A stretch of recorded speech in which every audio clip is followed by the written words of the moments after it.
familiar también de asma bronquial, y fundamentalmente el paciente va a consultar por opresión torácica, les va a referir la analogía del silbido, la analogía de la sibilancia, el paciente la refiere como un silbido, asociado muchas veces a tos, que puede ir acompañado o no de expectoración, que esa expectoración a su vez en algunos casos puede ser mucopurulenta, pero también puede ser solamente mucosa.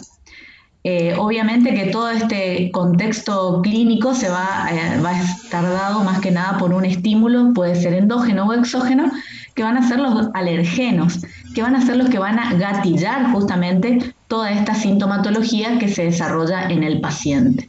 Si nosotros tratamos de enfocarnos y decir, bueno, ¿por qué se produce esa obstrucción al flujo aéreo? Tenemos que organizarnos así, pensar, primero exposición al alergeno, una vez que ingresa el alergeno, inflamación en la vía aérea, una vez que hay inflamación en la vía aérea, cambia el calibre de la luz bronquial con la consecuente sintomatología del paciente, que van a ser los silbidos, la opresión torácica, la disnea. Obviamente que toda esa sintomatología puede ser en una situación, en un asma de presentación leve, o a su vez puede estar dado en el transcurso de la enfermedad por diferentes exacerbaciones o crisis, ¿sí? Hay que tener en cuenta que la prevalencia hoy por hoy de asma bronquial en el mundo está cercana al 10%. Obviamente que por ahí esa distribución puede llegar a modificarse de acuerdo al grupo etario frente al cual nosotros nos estamos refiriendo, pero en general está en 10%. Como pueden ver en el gráfico siguiente, fíjense cómo se puede ver un bronquio normal y cómo se vería un bronquio inflamado, por decirlo de alguna manera, donde justamente la luz bronquial disminuye su calibre por un engrosamiento de la pared bronquial, y ese engrosamiento de la pared bronquial fundamentalmente es inflamatorio, cambia el espesor de la pared y obviamente disminuye la luz. En ese otro gráfico también pueden ver una vía respiratoria normal, una vía respiratoria con broncoobstrucción o con hiperreactividad bronquial, que también es una terminología que utilizamos. Y en tercer lugar, la pueden ver como un poco más inflamada, donde inclusive puede estar acompañada de secreciones, ¿sí?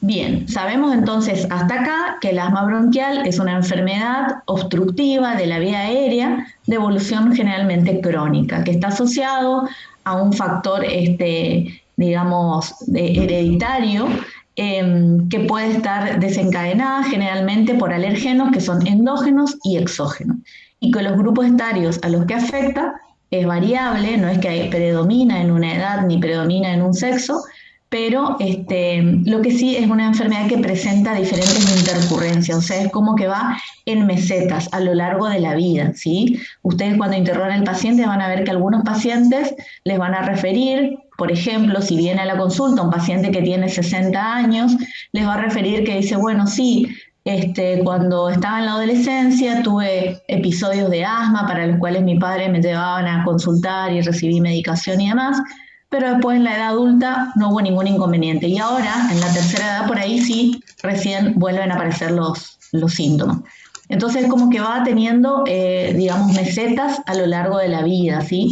Y lo que va a determinar que esas mesetas, durante esas mesetas, vuelvan a recrudecer los síntomas son diferentes factores, que pueden ser ambientales, pueden ser asociados a otras enfermedades concomitantes o diferentes cambios que puedan llevarse en la vida de ese paciente que estimulen y produzcan los síntomas, ¿no? Y gatillen. Tal es el caso, por ejemplo, del embarazo, en situaciones de mujeres que en algún momento de su infancia han tenido hiperreactividad bronquial, la situación del embarazo, por ejemplo, puede llegar a exacerbar los síntomas o a hacer que reaparezcan, digamos, ¿sí? Bien, enfoquémonos un poquito en el interrogatorio. ¿Qué es lo importante que debemos tener en cuenta? Y acá enfóquense en este punto porque es justamente algo que está vinculado también a lo del taller. ¿Qué es lo que nosotros debemos tener en cuenta a la hora del interrogatorio en este tipo de pacientes? ¿Cuáles pueden llegar a ser los factores desencadenantes? ¿Sí?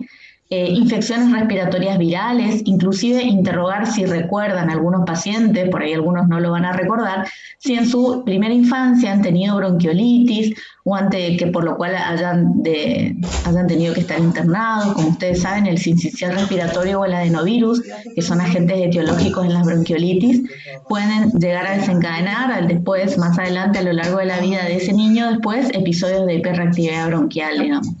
En el caso del adulto, exposición a humo de leña, de industrias químicas, contaminación ambiental, pacientes, por ejemplo, que en su trabajo, en el caso de los embarcadizos, que trabajan con sulfitos, que son como unos conservantes que utilizan los barcos pesqueros. Justamente el sulfito puede gatillar sintomatología de asma o de broncoobstrucción o de hiperreactividad bronquial en personas predispuestas. También interrogar qué pasa con los cambios bruscos de temperatura, con los factores climáticos, con la actividad física. Inclusive hay pacientes que refieren que con el ejercicio aparecen síntomas compatibles con broncoobstrucción. La ingesta de algún tipo de medicamento que también podría llegar a estar vinculada a esta sintomatología, como los AINES, los beta-bloqueantes. Todo eso es importante interrogar porque nos va a dar un diagnóstico de situación frente al paciente con el cual nosotros estamos trabajando en ese momento. También preguntar qué pasa en los embarazos, qué ha pasado con esa sintomatología, si existe o hay coexistencia de reflujo gastroesofágico, que también puede ser, digamos, una situación que complica aún más los síntomas de asma porque puede producir tos también. Entonces se puede superponer y hay que tener en cuenta obviamente que todos estos factores pueden variar de persona a persona e inclusive en la misma persona pero en diferentes momentos de la vida. Cosas que antes, hace años atrás, no estimulaban síntomas de asma, luego más adelante sí pueden llegar a desencadenar síntomas. Acá ven otro gráfico donde ven todo lo que puede estar vinculado a la atopía, a la alergia, la exposición o inhalación de humo de cigarrillo, polen, ácaros, polvo, los pelos de animales, sustancias industriales y en algunos casos el ejercicio, ¿sí? Doc, Bien. disculpe, ¿Sí? buen día. ¿Puede agrandar la presentación? No, porque tiene sonido. Ah, No quiero darla en vivo. Entonces, enfoquémonos fundamentalmente en lo que es anamnesis. Hasta acá hemos hablado de todo lo importante para el interrogatorio, ¿sí? Todo lo que debemos tener énfasis. Después les voy a agregar otras cositas también que son importantes a la hora de interrogar. Y estos van a ser todos los puntos importantes en el diagnóstico. ¿De qué nos vamos a valer nosotros como para el diagnóstico de asma bronquial? La anamnesis, la clínica, o sea, lo que nosotros encontremos también al examen físico de ese paciente, y van a ver ciertos estudios complementarios, que la verdad que no son tantos en el asma bronquial, por ahí espirometría, laboratorio y RX de tórax, que vamos a ver después punto por punto por qué son importantes y por qué se los vamos a solicitar. ¿Por qué estos y no otros, por ejemplo? Para agregar a lo que hablábamos de interrogatorio, nunca debemos olvidar interrogar o preguntar sobre, en el caso de que nuestro paciente ya tenga un antecedente de asma bronquial, justamente si ha tenido alguna internación en terapia intensiva, porque de la gran cantidad de pacientes con diagnóstico de asma hay un mínimo porcentaje que tiene asma grave o asma con internación en terapia intensiva. O sea, de ese 10% de prevalencia que hablábamos antes, hay un 10% de asma grave y de ese 10 hay un 1 que sí es un paciente que sí puede llegar a tener una complicación muy severa por asma bronquial, ventilación mecánica y demás, ¿sí? Así que es importante saber detectar esos pacientes porque siempre digo yo, son los pacientes que deben tener el teléfono de su médico y que deben tener ya aclarado por nosotros, que somos los encargados de controlar y hacer el seguimiento de su enfermedad, de darles las pautas de alarma y darle las consignas a seguir en el caso de que ese paciente desarrolle alguna crisis, sepa qué hacer, más que nada. Eso básicamente es saber qué hacer si debe requerir atención médica inmediata, ¿sí? Eso el paciente lo tiene que tener súper claro para no perder tiempo, saber dónde acudir y demás.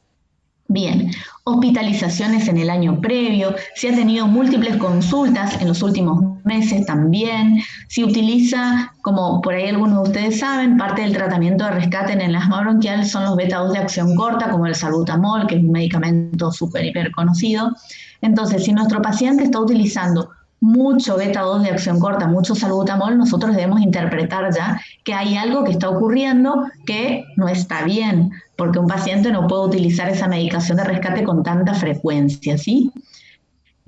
Obviamente que una vez que vamos conociendo a nuestro paciente, ya vamos logrando una relación médico-paciente amena, vamos a saber, digamos, si él es, si minimiza o no su enfermedad o si realmente la percibe correctamente, porque ocurre también, como es una enfermedad crónica por ahí y generalmente la consulta o los controles son bimestrales, como toda enfermedad crónica, ya sea diabetes, insuficiencia renal, asma, los pacientes muchos se adaptan a ese control bimestral, ya lo incorporan a su vida cotidiana, pero bueno, no es en el 100% de pacientes así. Hay un porcentaje, la adherencia al seguimiento, o sea, le cuesta concurrir al médico, si se siente bien, va y se compra la medicación que sabe que tiene que utilizar, por ahí no se hace las espirometrías o los chequeos y controles que debe hacerse, con el tema de las vacunas, por diferentes motivos. Se siente bien y por ahí obviamente en el día a día, por ahí prioriza otras cosas. Entonces, cuando nosotros ya conocemos a nuestro paciente, lo catalogamos y sabemos que es un paciente cumplidor o que controla su enfermedad, podemos quedarnos tranquilos. Pero cuando un paciente que minimiza todo, es aquel paciente con el cual nosotros debemos tener un poquito más de atención, porque puede ser que en su casa esté con silbidos audibles, esté con mucha disnea, y el paciente, digamos, como que lo ponga en segundo lugar, y tal vez cuando concurra ya requiere una internación, y eso obviamente que no es lo que queremos ni nosotros ni el paciente, ¿sí? Obviamente también interrogar sobre el nivel socioeconómico, saber un poquito del contexto social. ¿Por qué? Porque son medicamentos que tienen un costo. Si no tienen cobertura, estos pacientes probablemente no reciban la medicación en tiempo y forma. Entonces eso va a implicar que también tenga una mala evolución, tenga síntomas permanentes, tenga exacerbaciones permanentes también y la calidad de vida sea mala también. Donde vive, porque bueno, fíjense que una persona que vive en un departamento pequeño o en un lugar chico donde hay un poco de intercambio de poca ventilación, eso, digamos, va a hacer que ese ambiente sea poco ventilado y haya acumulación de ácaros, de polvo. Entonces, todo eso son alergenos que pueden estimular hiperreactividad bronquial. Justamente, entonces, si nosotros sabemos dónde vive, cómo es el contexto, ya podemos darle cierto tipo de indicaciones. Por ejemplo, si nosotros tenemos una persona que trabaja todos los días haciendo limpieza de un hogar o el de su domicilio o trabaja en el área de limpieza, por ejemplo, en una empresa, debemos indicarle que utilice un barbijo o una protección para no inhalar todo lo que sea productos de limpieza, porque eso puede llegar a desencadenarle síntomas. En el caso de que nosotros tenemos una paciente que tiene mascotas en su casa, siempre también es bueno saber, porque si el gato o el perro están en lo que es el ámbito donde el paciente está, por ejemplo la cama o el sillón, obviamente que van a ver todo lo que esté ahí van a ser estimulantes para la hiperreactividad bronquial de nuestro paciente. Entonces, todas esas preguntas que son cotidianas debemos tenerlas en cuenta a la hora del interrogatorio, ¿sí? Bien, después metiéndonos un poquito más en lo que es la sintomatología del paciente, bueno, lo que por ahí son síntomas comunes a veces con EPOC, opresión torácica, disnea, puede ser tos seca, tos con expectoración, esa expectoración puede ser mucosa o muchas veces mucopurulenta. Lo característico por ahí a diferencia del EPOC, que en el asma los síntomas predominan en horario nocturno y en las primeras horas de la mañana. Y bueno, y tener en cuenta por ahí todas las actividades extras que puede llegar a hacer nuestro paciente que modifiquen su situación clínica habitual, ya sea algún hobby, si se dedica a la pintura, o si, por ejemplo, no sé, una persona que trabaja de pintor o que tiene hobby eso, pero también puede ser una persona que su trabajo es hacer ladrillos, por ejemplo, que trabaja con humo y demás. Todo eso puede llegar a ser un factor importante, o que trabaja, como les decía hoy, en un barco pesquero, también la exposición a productos químicos pueden llegar a también gatillar síntomas, entonces eso no debemos olvidar tenerlo en cuenta. Bien, enfocándonos en lo que es examen físico específicamente de este tipo de pacientes, debemos tener en cuenta los puntos en común con el examen físico de lo que es el aparato respiratorio, ¿sí? Siguiendo los pasos que nos sirven para aparato respiratorio: inspección, palpación, percusión, ocultación. En cuanto a la inspección, lo que podemos decir es que habitualmente siempre miramos la forma del tórax, ¿sí? En este caso, la forma del tórax es poco probable que esté alterada, porque son pacientes que no, a diferencia del EPOC, donde sí hay una hiperinsuflación crónica, acá por ahí, salvo que sea un asmático muy severo, es poco probable que tenga alterada la forma del tórax, ¿sí? Pero sí es importante siempre que observemos, digamos, todo lo que son los relieves óseos, la columna vertebral, si hay escoliosis, cifosis, porque esos sí son coexistencias de alteraciones que pueden tener, que pueden llegar a tener una repercusión en la función pulmonar. Todo lo que es trastorno de la columna vertebral puede dar trastornos restrictivos a nivel funcional respiratorio, a diferencia del EPOC y el asma, que da trastornos obstructivos, ¿sí? Entonces puede llegar a haber una superposición y es importante tener esos antecedentes. Obviamente que en una persona que ingresa con una crisis o una exacerbación asmática a la emergencia, por ahí la inspección va a ser mucho más rica, porque vamos a poder determinar si el paciente está taquipneico, si está utilizando músculos accesorios, si tiene aleteo nasal, retracción de los músculos, de los músculos intercostales, cianosis peribucal, y bueno, son todos datos de insuficiencia respiratoria que catalogan a nuestro paciente en una situación crítica. No es así el paciente de consultorio, que tal vez puede llegar en una situación más estable, y que en realidad nosotros vamos a poder tener más datos cuando pasamos al otro paso, que es lo que es palpación, donde ahí vamos a hacer las maniobras de expansión de bases y vértices, donde vamos a poder constatar si están conservadas o no, palpar las vibraciones vocales. Tengan en cuenta que el paciente asmático puede tener coinfecciones agregadas, como una neumonía, puede tener una neumonía con derrame también. Entonces, los datos que nosotros encontremos a la semiología van a ser importantes para sumarlos a la clínica. Habitualmente, en lo que es percusión, puede ser que nosotros encontremos algo de hipersonoridad, pero en realidad, digamos, no es por ahí tan característico como en el EPOC, la hipersonoridad del asmático.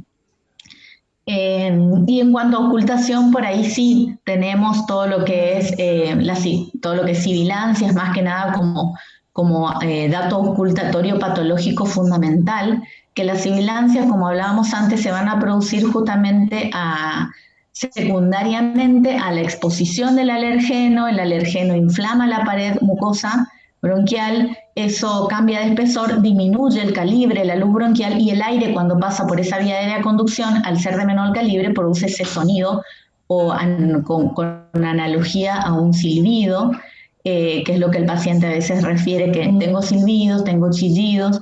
Con eso, por eso consulta, digamos, muchas veces, ¿no? Y eso es lo que van a encontrar en lo que es ocultación.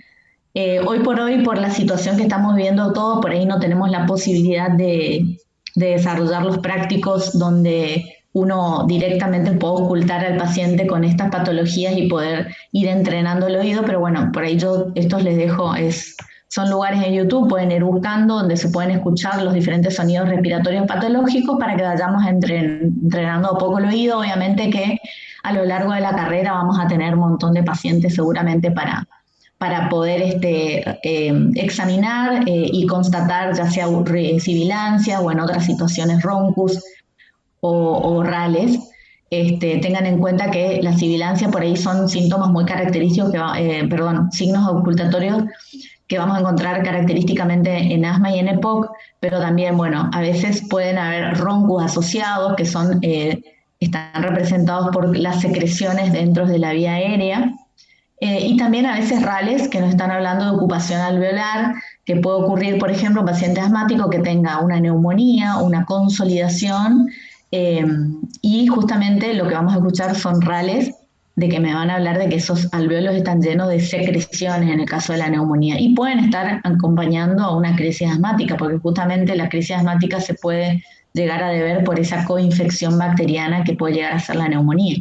Entonces van a haber pacientes que van a ser asmáticos, internados por neumonía, y que vamos a encontrar roncos, sibilancias y rales. diferente al paciente de consultorio, donde por ahí vamos a encontrar buen murmullo vesicular sin ningún sonido patológico respiratorio, si está bien controlado, o contrariamente puede llegar a ser un paciente asmático con sibilancia, que por ahí está faltando un poco de ajuste en la medicación. ¿Y qué podría llegar a ser importante en el laboratorio de estos pacientes? Un hemograma en el caso de que tenga leucocitosis, si hay una infección asociada, o el recuento de eosinófilos, también como dijimos con una enfermedad de base alérgica, el recuento de eosinófilos y la inmunoglobulina E pueden estar elevados también, o sea que formaría parte de lo que es por lo menos en la primera consulta, como un primer laboratorio, dato que tengamos del paciente, y en el caso de que es un paciente que venga a emergencias, es de vital importancia tener un estado ciego-base donde podamos ver si está hipoxémico, si está hipercápnico o hipocápnico, porque eso por ahí nos va a determinar si el paciente debe quedar internado en sala o debe ir a terapia intensiva. Ya ahí entran otros factores a tener en cuenta, hace cuántos días que está con síntomas, si está recibiendo la medicación o no. O sea que todo eso debemos tener en cuenta y por ahí en un paciente que ocurre emergencia sí es importante tener un estado ciego-base, no así un paciente de consultorio. El gol estándar para el diagnóstico de la obstrucción bronquial, ya sea para asma o EPOC, es la espirometría, que justamente, si ustedes recuerdan por ahí algo de fisiología, una curva de volumen-tiempo y una curva de flujo-volumen, donde nosotros para poder determinar justamente el patrón obstructivo, siempre tener en cuenta 3 puntos importantes: capacidad vital forzada, volumen expiratorio forzado al primero y el segundo, e índice de tifenó. Si el índice es menor a 70, estamos frente a un patrón obstructivo, y a partir de ahí veremos qué grado de obstrucción tiene. Y si esa espirometría, luego de la administración de beta 2, mejora, mejor dicho, un 12%, podemos decir que es una obstrucción bronquial reversible, probablemente sea un asma bronquial, y en el caso de que sea irreversible, seguramente estamos frente a un EPOC. Obviamente que el grupo etario cambia, hay otras modificaciones que también, más que nada los datos clínicos. Un paciente asmático sí puede ser añoso, pero un paciente EPOC menor de 45 años es poco probable, como vamos a ver ahora en el taller que sigue, ¿sí? En la siguiente imagen lo que pueden ver, por ejemplo, son los diferentes, el patrón característico, mejor dicho, del patrón obstructivo. En el taller de EPOC sí tengo curvas restrictivas y obstructivas para mostrarles comparativamente, pero acá ven la curva de volumen-tiempo y la curva de flujo-volumen. Fíjense cómo es cóncava, justamente, y nos está denotando la obstrucción. Teniendo en cuenta, más que nada, para eso por ahí lo vamos a ir viendo después, más adelante a lo largo de la carrera, pero tener en cuenta lo que es, no el manejo, sino la clínica en las exacerbaciones. Por ahí lo que característico es que vamos a tener 2 tipos de crisis asmática, una tipo 1 que es más de evolución lenta y una tipo 2 que es de evolución rápida o hiperaguda. Lo que nosotros estamos acostumbrados a ver en el día a día es la evolución lenta. El paciente que concurre a emergencia y te dice que hace varios días que está con síntomas, que ha dejado la medicación y que probablemente ese es el paciente como que nos da más tiempo para trabajar y para tomar conducta. Pero el de evolución rápida es el paciente inclusive que puede llegar a terminar en terapia intensiva. Y este cuadrito me parece interesante para mostrarles a ustedes cómo se puede evaluar la gravedad en una exacerbación asmática o en un paciente que concurre a consultorio, que ustedes están como dudando, bueno, ¿es para internar o es para manejo ambulatorio? Entonces justamente tienen crisis leve, moderada e parada respiratoria inminente. Obviamente que el de consultorio que pueden llegar a ver puede ser entre leve y moderada. Ahora, un paciente grave, poco probable concurra a consultorio, pero seguramente lo podrán ver en una sala de emergencias. En cuanto a la disnea, en un caso va a ser leve, en el otro moderada e intensa, en el otro muy intensa. En cuanto al habla, cuando ustedes están hablando con el paciente ya van a poder darse cuenta si el paciente emite párrafos o solamente frases o palabras entrecortadas porque no logra completar la oración. La frecuencia respiratoria puede estar aumentada, obviamente. La utilización de músculos accesorios también puede estar presente o no, depende si es una leve o moderada, o inclusive tener un movimiento paradójico tóraco-abdominal. Las sibilancias siempre van a estar presentes, salvo que sea el caso de un tórax silente, que ya es un paciente que está prácticamente para terapia intensiva. Nivel de conciencia siempre va a ser normal, porque si usted ve a un paciente con una crisis asmática que ya está somnoliento, está con cefalea, está como que se duerme, es porque justamente ese paciente probablemente ya esté hipercápnico, ¿sí? Entonces es como que tenemos que mirarlo con un poco más de atención y obviamente es el paciente que va a terminar, va a terminar probablemente en terapia intensiva. Bien, en cuanto a qué tenemos nosotros en emergencia que puede llegar a ser útil para poder evaluar el tipo de crisis del paciente, fíjense que en muchas emergencias van a ver lo que es el picoflujo, que es un dispositivo que nos permite poder a nosotros medir estimativamente el FB1 y que por ahí nos va a ayudar a nosotros para saber si ese paciente debe quedarse o debe manejarse en forma ambulatoria.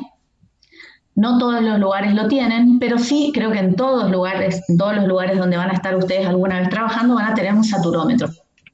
Por eso también figura acá en este cuadrito, fíjense, saturación mayor a 95, saturación entre 90 y 95 y menor de 90. Obviamente que entre 90 y 95 ya es un paciente que debe quedar internado, ¿sí? Y después acá tiene un estado óseo base que, bueno, depende del centro donde estén trabajando, pueden llegar a tenerlo, que también puede ser de utilidad para determinar la gravedad de la enfermedad.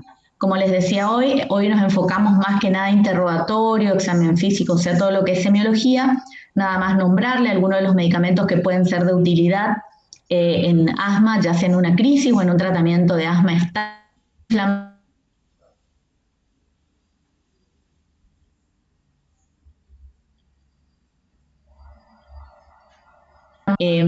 Mometasona van a ser de utilidad y siempre asociados a un beta 2 de acción larga como el formoterol y el salmeterol. Y después tenemos medicaciones de acción rápida como los anticolinérgicos, que por ahí se utilizan más en EPOC, pero los beta 2 de acción corta que, bueno, sirven para las crisis, para el rescate, pero no para el tratamiento del asma estable, digamos, ¿sí? Bien, hasta acá estamos. ¿Alguna pregunta hasta acá?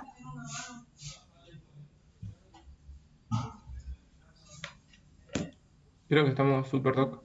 Bien. Bueno, o si quieren, van pensando alguna y las dejamos para después. Vamos a continuar con lo que es enfermedad pulmonar obstructiva crónica. Como les decía hoy, la enfermedad pulmonar obstructiva crónica también es una enfermedad caracterizada por obstrucción de las vías aéreas, que generalmente va a ser progresiva y va a ser no reversible. ¿Y qué es lo que le da esta característica? Porque justamente la fisiopatología se centra en la exposición a una noxa que inflama, digamos, la mucosa bronquial, que bueno, como sabemos, en la mayoría es el humo de tabaco. También hay otros agentes, como cualquier producto de combustión que sea inhalada por el paciente, puede llegar a producir también un daño estructural en la mucosa bronquial en forma prolongada, digamos.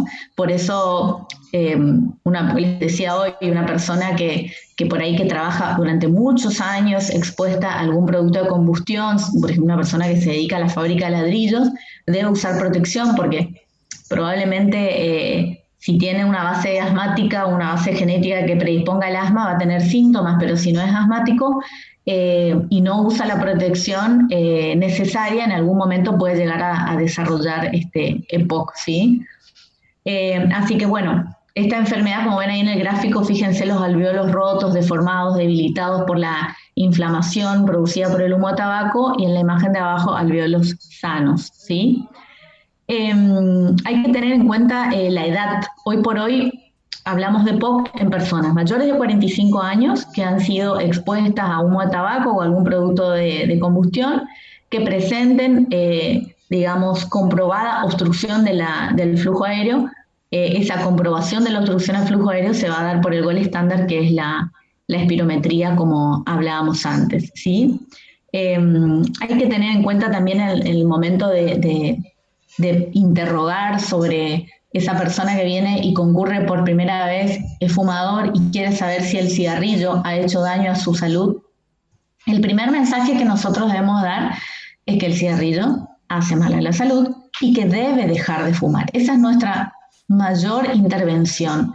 Es fundamental que lo tengamos claro, que esa es la primer consigna y la primer recomendación sine qua non, que el 100% de los médicos hagamos la especialidad que hagamos o dediquémonos a lo que nos dediquemos, el día de mañana debemos dar a nuestro paciente esa primer consigna, esa primera intervención que hacemos, porque como ustedes van a ver, seguramente cuando terminemos este taller se van a dar cuenta que en realidad en el EPOC lo que podemos hacer es que el paciente deje de fumar antes de tener EPOC, porque todos los otros tratamientos de intervenciones, una vez que esta enfermedad está instaurada y establecida y hay un deterioro de la función pulmonar, al ser de carácter irreversible, a diferencia del asma, poco podemos hacer con todo el tipo de medicación disponible, más que nada paliar los síntomas, ¿sí?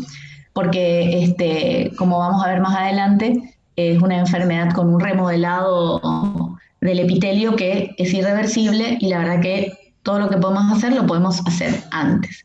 A nivel mundial la prevalencia de esta entidad también ronda entre el 5 y el 10%, por ahí va a variar entre ya sea género femenino, masculino, depende de la edad también. Hoy por hoy hay muchos trabajos que se están haciendo en adolescentes y estamos viendo que siempre hay como un predominio de hombres en el hábito tabáquico, pero depende de la edad, se ha visto también predominio de mujeres, depende del grupo etario, como les decía. Y en el caso de los adolescentes, cada vez más jóvenes, más mujeres, digamos, adolescentes, a pesar de estar en una edad fértil y a pesar de que eso puede hacer daño a la salud y en el caso de las embarazadas o que están en edad fértil buscando un bebé, a pesar de todo eso, todavía hay una alta prevalencia de tabaquismo en mujeres en edad fértil. Y en la adolescencia, como les decía, antes era un predominio masculino, ahora un predominio femenino, como que iguales, pero a veces depende de la zona y la región también, a veces el género femenino. Bien, también otro estudio de prevalencia un poco más local, por decirlo así, es el EPOCAR, que fue un estudio de prevalencia que se hizo hace 3 años más o menos en Argentina, en diferentes provincias de nuestro país. No participó Corrientes, pero participaron 7 provincias de nuestro país y se obtuvo una prevalencia del 13%. Esta encuesta se hizo en pacientes todos mayores de 45 años, se le hizo espirometría y bueno, se detectó la verdad que un dato importante, tener una prevalencia de poco de 13% es bastante alto, cuando en realidad en otros países anda entre el 8 y el 10%, así que bueno, se ve que esto es como que una luz así como roja para empezar a trabajar en eso, ¿no? En lo que es prevención. Puntos a tener en cuenta, también similares a lo de asma, hablábamos de alguna infección en la primera infancia, algún tipo de bronquiolitis, eso puede llegar también a predisponer que nuestro paciente desarrolle POC. Siempre se habla como de una susceptibilidad genética individual, o sea, si nosotros ponemos a 2 personas que hayan comenzado a fumar en el mismo momento de su vida y fumen la misma cantidad de cigarrillos por día durante la misma cantidad de años, y le hacemos una espirometría, esas espirometrías van a ser diferentes. O sea que independientemente de la carga tabáquica, del tiempo y de la cantidad, hay una susceptibilidad individual que tiene mucho peso. Entonces eso es importante a la hora de estar con el paciente del consultorio. A veces uno fumó 40 años, le haces una espirometría y no tiene un EPOC tan severo, y el paciente como que se pone contento, pero en realidad igual tiene que dejar de fumar, porque por ahí entienden de que el cigarrillo hace mal a la función pulmonar nada más, y en realidad no es así. Todos sabemos que hace mal a todos prácticamente, pero creen que por ahí es como que el mayor impacto tiene a nivel respiratorio y se olvidan del impacto cardiovascular que tiene el hábito tabáquico, que bueno, lamentablemente por ahí la gente no lo tiene dentro de sus prioridades. Directamente asocia cigarrillo con cáncer de pulmón, que también es infrecuente pero existe, cigarrillo y EPOC, pero por ahí cuesta todavía que en algunas personas lo vinculen tanto a la enfermedad cardiovascular, donde en realidad es donde tiene su mayor impacto sumado a otros factores comórbidos, ¿no? Pero bueno, Eso es lo que ocurre. Hay una susceptibilidad individual que debemos tenerla en cuenta a la hora de evaluar este tipo de pacientes. Por ahí van a leer cosas, investigan un poco, bueno, de que una dieta rica en tal o cual cosa puede evitar de que el cigarrillo haga daño a la función pulmonar, pero la verdad que no hay una evidencia sustentable para decirlo que una dieta rica, por ejemplo, en flavonoides, magnesios, vitaminas, enlentezca el deterioro respiratorio que se produce secundariamente a la exposición al humo de tabaco, ¿sí? Lo que sí sabemos, obviamente, que si tenemos un paciente que ha tenido, por ejemplo, tuberculosis y cigarrillo, ha tenido tuberculosis y después fuma, obviamente que va a tener mayor posibilidades de desarrollar EPOC con deterioro de la función pulmonar, o ha tenido, como les decía antes, una bronquiolitis importante en su infancia. O sea, todo daño estructural previo sumado al hábito de fumar va a impactar en la función pulmonar. En cuanto a la fisiopatología, que hablábamos un poquito antes, el paciente incorpora humo de tabaco, esos agentes, esa noxa, digamos, que ingresa a la vía respiratoria, produce una respuesta inflamatoria exagerada, ¿sí? Habitualmente nosotros tenemos una respuesta inflamatoria que se desencadena tipo de protección, pero cuando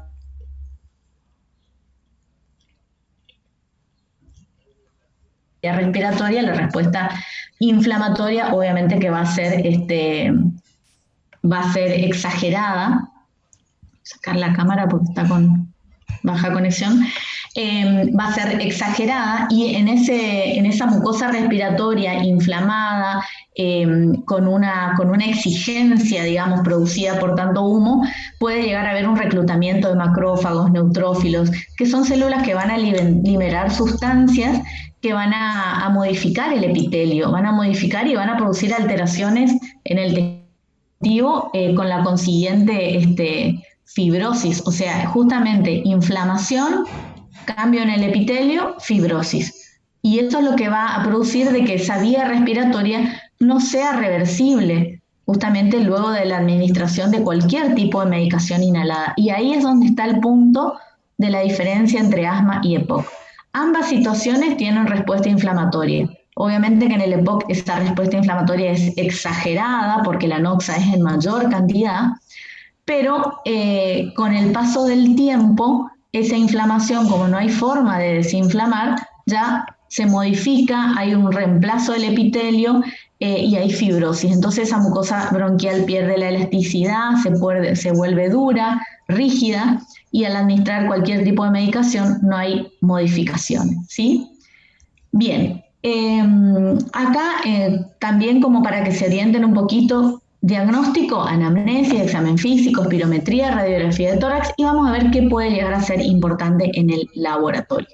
Acá en este cuadrito pueden ver síntomas que son bastante similares a los de asma: disnea de esfuerzo, disnea de reposo, tos crónica, expectoración crónica. Estos pacientes son formadores permanentes de secreciones respiratorias. Ustedes saben que nosotros tenemos glándulas mucosas que todo el tiempo están generando secreción porque es como un mecanismo, es nuestra primera barrera de defensa de la vía aérea, son las secreciones.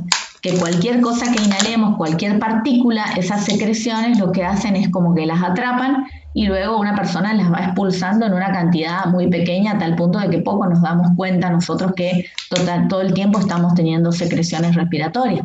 En el caso del EPOC o del paciente que tiene una alta carga tabáquica, ¿qué pasa? Esas glándulas mucosas todo el tiempo tienen que atrapar partículas porque el humo de tabaco en cada cigarrillo es de mucha cantidad.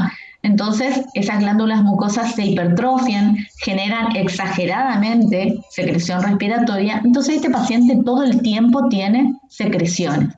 Todo el tiempo tiene secreciones. Inclusive les va a referir a ustedes que a la mañana cuando se levanta hace como una toilette de la vía aérea expectora, porque durante la noche no está expectorando todo el tiempo, y a la mañana cuando se levanta hace una pequeña toilette y es como que se siente un poco mejor, inclusive refiere el paciente que respira mejor, pero en realidad lo que hace es eliminar todas esas secreciones que las estuvo produciendo durante toda la noche sin poder eliminarlas, ¿sí? Por ahí depende del estadio del EPOC, todos van a tener los síntomas que dijimos, pero por ahí lo que puede llegar a variar un poco es cómo veamos a ese paciente, ¿sí? Muchos de ellos van a tener un patrón respiratorio con una frecuencia respiratoria normal, pero en cambio otros van a estar un poco más taquipneicos, pero no van a percibir esa situación de taquipnea porque es como que están habituados a esa frecuencia respiratoria. Y eso sí va a estar directamente vinculado a la capacidad vital de ese paciente, al nivel de obstrucción que tengan. En cuanto a lo que es el examen físico, debemos tener en cuenta en inspección por ahí, sí, a diferencia del asma bronquial, lo que nosotros vamos a ver es que el tórax del EPOC es un tórax más enfisematoso, tiene el diámetro anteroposterior aumentado, prácticamente llega al diámetro transversal, y es como si nosotros, una analogía, hiciéramos como una rebanada del tórax, sería prácticamente redondo, ¿sí? Porque el diámetro anteroposterior está aumentado y llega a alcanzar al diámetro transversal. Y eso se debe a la hiperinsuflación crónica que tienen estos pacientes. ¿Por qué tienen hiperinsuflación? Si ustedes piensan que la inhalación de humo de tabaco, ¿qué es lo que hace? Altera la estructura de nuestras vías respiratorias. Llega hasta el alveolo. El alveolo tiene varias paredes a través de las cuales se hace intercambio gaseoso. Esa inflamación persistente que se produce secundariamente a la inhalación de humo de tabaco, ¿qué es lo que hace? Destruye las paredes alveolares. Entonces cada vez el paciente tiene menos áreas donde hacer intercambio gaseoso. Al ir destruyendo las paredes alveolares, esas unidades alveolares disminuyen en cantidad y se empiezan a conectar una con otra. Y ahí es donde justamente se van a producir lo que son las bullas, sí, perdón, las bullas, el atrapamiento aéreo. En esos alveolos rotos quedan como interconectados entre sí y queda aire atrapado ahí, ¿sí? Y es lo que hace que el paciente tenga un volumen residual aumentado, tenga hiperinsuflación permanente y no pueda exhalar todo el aire que debería, digamos, como cualquiera de nosotros, quedando con un volumen residual mínimo, ¿sí? Doctora. Produces, digamos, a la inspección que nosotros veamos un tórax en tonel prácticamente en la mayoría de los pacientes.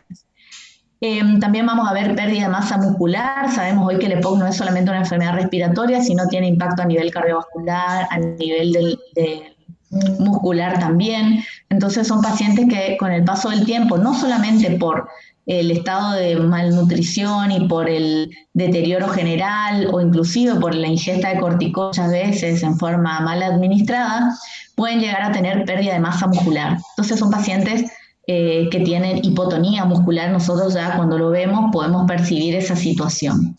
En cuanto a lo que es palpación, vamos a poder ver la expansión de bases y vértices que está disminuida, las vibraciones vocales también. En el caso de lo que es percusión, vamos a constatar una hipersonoridad. También vamos a poder hacer la maniobra de percutir en inspiración y percutir en expiración, y vamos a ver que la excursión diafragmática va a estar disminuida justamente secundariamente a la hiperinsuflación permanente que tienen estos pacientes, lo que hace que el diafragma, además de estar aplanado, tenga un poco ascenso y descenso con los movimientos respiratorios. Y en cuanto a la auscultación, a diferencia digamos, del asma, donde por ahí el murmullo vesicular va a estar conservado, en el caso del EPOC, de acuerdo a la gravedad del EPOC, ustedes van a escuchar como un silencio, el murmullo vesicular disminuido, y puede llegar a haber sibilancias. Obviamente si está obstruido permanentemente este paciente puede tener sibilancias, pueden haber roncos en el caso de que tienen secreciones todo el tiempo, como dijimos antes, y en el caso de que tenga una coinfección bacteriana parenquimatosa asociada, pueden llegar a encontrar rales crepitantes, ¿sí? Bien, en la siguiente imagen van a ver, también acá en esta. En esta van a poder ver lo que es un dibujo, más o menos cómo se vería un paciente con tórax en tonel comparado con otro. También pueden ver un dato al examen físico, que son las uñas en vidrio de reloj y los dedos en palillo de tambor, que es algo característico en los pacientes con insuficiencia respiratoria crónica. Recuerden que el paciente POC puede llegar a permanentemente ya en estadios terminales en cuanto a función pulmonar me refiero, POC severos o muy severos, a tener parámetros gasométricos de insuficiencia respiratoria crónica. O sea, pueden estar hipoxémicos, inclusive hipercápnicos, y tolerarlos, poder caminar y estar en insuficiencia respiratoria crónica. Y bueno, hay datos del examen físico que les van a llamar la atención, como es esto, que por ahí, bueno, las uñas en vidrio de reloj y eso son comunes a otras enfermedades también, pero con el interrogatorio vamos a poder diferenciar bien a cuál se refiere. Acá vemos también otro tórax en tonel y vemos cómo se ve la zona de posición normal, y en el caso del EPOC, donde está prácticamente el diafragma aplanado por esa hiperinsuflación permanente. Acá vemos también, fíjense, lo que es espirometría. En este gráfico sí comparamos lo que es una curva de flujo-volumen normal arriba en el margen superior, una obstructiva en el margen inferior izquierdo y una restrictiva en el margen inferior derecho. Y le pongo la restrictiva para que vean cómo es bien diferente, digamos. En la restrictiva tenemos que pensar en todo lo que afecte el parénquima, enfermedades autoinmunes con enfermedad intersticial, por ejemplo el lupus, la esclerodermia, que pueden dar neumonitis intersticial, algunos trastornos de la columna vertebral severos, como una cifoescoliosis severa, alguna neumonitis por radiación, todo lo que sea enfermedades intersticiales, toxicidad por amiodarona, toxicidad por metotrexate, todo lo que afecte el parénquima pulmonar da patrones restrictivos. En cambio, todo lo que dé compromiso en la vía aérea de conducción da patrones obstructivos. Acá vemos una radiografía de tórax de un paciente POC, que a diferencia del asma, que en realidad una radiografía de tórax en el asma poco nos va a brindar, por ahí sí es importante tener una de inicio, cuando lo conocemos al paciente, asociado a senos paranasales, porque por ahí en el asma sí te sirve para ver si no tiene rinitis, hipertrofia de cornetes, sinusitis, pero en el caso del EPOC es más rica la placa de tórax a diferencia del asma, ¿sí?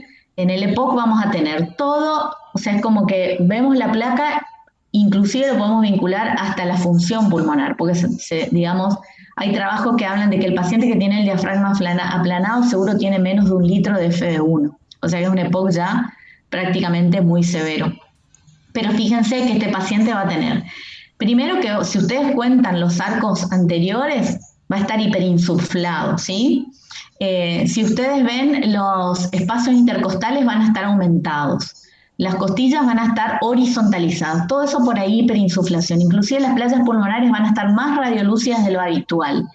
Van a haber muchos casos como un corazón elongado, pero es más que nada por la hiperinsuflación del paciente.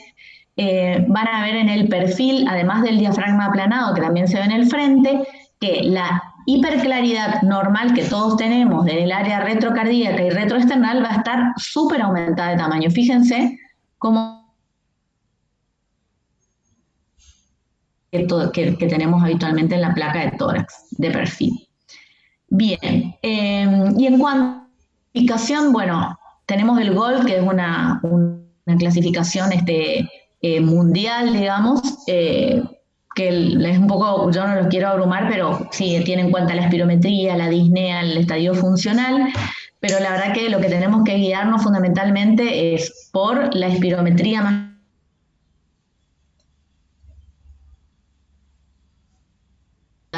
un poco mejor en años subsiguientes, ¿sí? Para nombrar nada más, también se pueden utilizar corticoides, no con tanto énfasis y tanta importancia en mejorar o tratar la fisiopatología de la enfermedad, porque es una inflamación que prácticamente es irreversible a diferencia del asma. Entonces los corticoides, depende del estadio funcional y de otros factores, pueden llegar a ser de utilidad. Sí, los anticolinérgicos se han visto como el tiotropium, que disminuyen la cantidad de exacerbaciones e internaciones en estos pacientes, entonces se utiliza. Y bueno, y tenemos otros pilares que son la kinesiología respiratoria, lo que es la rehabilitación respiratoria, mejor dicho, y en muchos casos la oxigenoterapia crónica domiciliaria, como pueden ver ustedes ahí en esta imagen, que bueno, depende de la situación del paciente, puede ser oxígeno gaseoso, puede ser un concentrador o puede ser oxígeno líquido, ¿sí? Así que bueno, ¿alguna pregunta hasta acá? Si no, continuamos con lo que es el taller. Doc, ¿podría explicar de vuelta la placa de tórax? Sí, aquí la pongo. Siempre el perfil radiográfico, eso es fundamental para todas las patologías. para todas las patologías. Recuerden que la silueta cardíaca a veces nos puede modificar, que abrí mal, esta no es, nos puede modificar y en el perfil podemos encontrar cosas que en el frente no vemos, ya sea tumoraciones, consolidaciones y demás. Entonces es importante siempre el par radiográfico. Acá, como podemos ver, fíjense, en el frente vamos a tener, en primer lugar, vamos a ver playas pulmonares más radiolúcidas de lo habitual, y eso es por la hiperinsuflación que hablábamos hoy, que tienen estos pacientes con EPOC, ¿sí? En segundo lugar, si contamos los arcos anteriores, vamos a ver que podemos contar más de los que deberíamos encontrar. Inclusive podemos llegar a contar hasta el 8º arco intercostal anterior, que es bastante, digamos. Entonces, ¿por qué? Porque está hiperinsuflado y el diafragma va a estar aplanado, ¿sí? Y los espacios intercostales van a estar aumentados de tamaño e inclusive las costillas las vamos a ver como horizontalizadas. El corazón puede llegar a estar en muchos casos elongado, pero siempre tenemos que tener en cuenta que nuestros pacientes no tienen o solo EPOC o solo esta enfermedad. Lo que vamos a ver en la práctica diaria es que los pacientes tienen muchas enfermedades superpuestas. Entonces por ahí lo del corazón no lo quiero categorizar tanto porque por ahí hay un paciente que tiene insuficiencia cardíaca, tiene miocardiopatía dilatada, tiene otras cosas que van a modificar la silueta cardíaca, entonces por ahí no es un punto que quiero que se les grabe, sino más que nada todo lo que es la parte de playas pulmonares. Y en lo que es el perfil, vamos a ver el aplanamiento diafragmático y la hiperclaridad que tiene, que existe normalmente retroesternal y retrocardíaca, va a estar en mucha magnitud, va a estar más notoria, digamos, que lo habitual. Y eso habla también del atrapamiento aéreo, ¿sí? Y en el caso de que este paciente esté cursando, por ejemplo, una neumonía bacteriana, ahí sí vamos a ver la consolidación con broncograma aéreo, inclusive puede haber derrame. Pero puramente en EPOC es esto que vemos acá, ¿sí? ¿Alguna otra pregunta? Gracias. Bien. ¿Alguna otra pregunta? Disculpe, ¿podría Sí. repetir cómo se denotaba la percusión en el EPOC? Sí, habitualmente nosotros sabemos que la percusión, a diferencia del abdomen y de los órganos sólidos, en el tórax va a ser sonora, ¿sí? Entonces siempre nosotros vamos a buscar todo lo que es el área interescapulovertebral del paciente, que es donde no vamos a tener ningún órgano, por ejemplo, el omóplato no va a estar ahí, entonces es un área como que no tenemos interposición de estructuras. Entonces, todo lo que es el área interescapulovertebral es donde nosotros vamos a poder realizar las maniobras de percusión. Recuerden que se hace de un lado o del otro y comparativamente, ¿sí? Y otra maniobra que podemos hacer es hacer cruzar al paciente los brazos o tocarse los hombros con una mano contralateral el otro hombro, como para poder despejar las playas pulmonares y ustedes puedan trabajar con más precisión a la hora de percutir. Y en el EPOC va a haber inclusive hipersonoridad en los EPOC que son obviamente estadios funcionales graves. Un EPOC leve probablemente van a ser tórax sonoros, pero por ahí un paciente que tiene mucho atrapamiento aéreo, como es el de la radiografía, sí puede llegar a tener hipersonoridad. Obviamente que se modifica mucho de paciente a paciente, pero es un dato a tener en cuenta, ¿sí? Así que bueno, y la columna también va a ser sonora, si la percuten va a ser sonora porque siempre transmite lo que está en la playa pulmonar, a diferencia si hubiera un derrame pleural o una masa o una consolidación pulmonar como muy densa, muy hepatizada, ahí sí puede también repercutir en lo que es la percusión. Muchas gracias.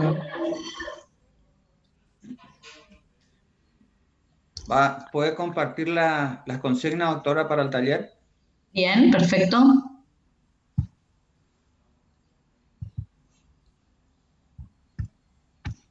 Ahí está.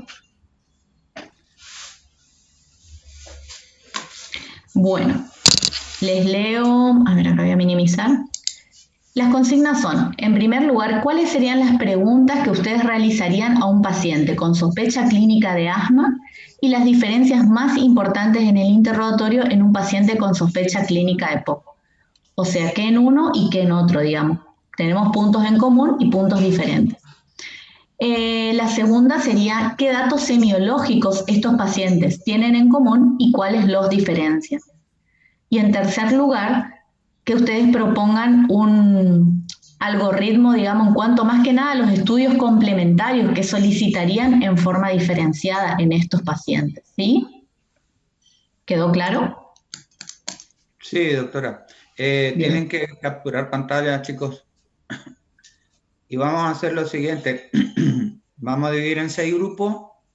El grupo 1 y 2 va a trabajar sobre la consigna número 1. El grupo 3 y 4 va a trabajar sobre la consigna número 2. Y el grupo 5 y 6 va a trabajar sobre la consigna número 3. ¿Está? Ahí el sistema le va a dar a qué grupo pertenece. ¿Está? Si no hay otra pregunta, ya los divido en grupos. Perfecto, Doc.